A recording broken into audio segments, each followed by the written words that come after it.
Okay, next movement challenge, hip flexor stretch. It's called a sofa stretch as well, because you use a sofa. You can use a chair, bench, but sofa because it's a little bit more comfortable.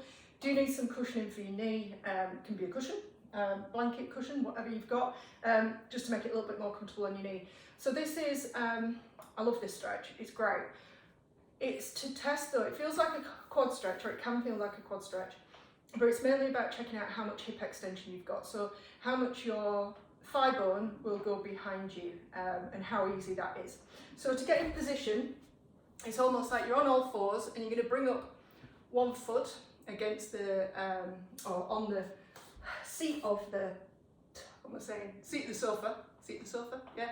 And then try and get your knee, you might want to start off with your knee, I don't know, maybe 6 inches from the sofa.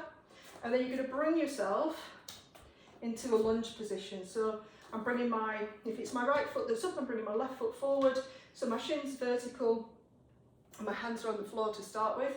And then I'm going to slowly bring myself to a vertical position. So as I come up, I'm actively thinking about tucking my tailbone under. So even as I tuck and I'm bent over, I start to feel this pull in the front of this back leg here. So I'm coming up to vertical. You may or may not, I don't know if you can see how close my heel is to my bottom. You may or may not get your heel close to your bottom, but you don't want to be like this. You don't want to be arching out of the movement. You drop the ribs, tuck the tailbone under, which is actually not you tucking, it's just actually bringing your pelvis to neutral. If that's a doddle, which it is for me, you can take your knee as close to the sofa as possible, right there. So now I've got my heel is actually on my butt. My knees are as close as I can get to the sofa, and I don't get very much from this anymore, probably because I've been working on it for so long. So this hip's nice and open. We'll see what it's like on the other side.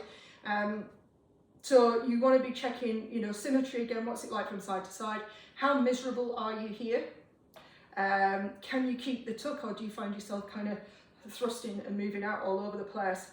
So just see where it feels like. I could spend quite a lot of time here. Gets to the point eventually where it just feels nice. And if you're kind of shouting at the screen going, oh, I feel miserable, then you know you've got some work to do. So slowly releasing after that, I'm going to switch sides. So bringing the opposite foot on, close to the sofa with the knee, because I can. Other foot out into vertical shin, keeping the pelvis tucked as I come back up, and seeing how that feels. And so I do get a pull. There is a sensation of stretch, but like I say, it's nowhere near, it's not making me unhappy. I could stay here quite a while. So it was kind of pointless me staying here at this moment in time, so I'm not going to bother. So give it a bash and see how it feels.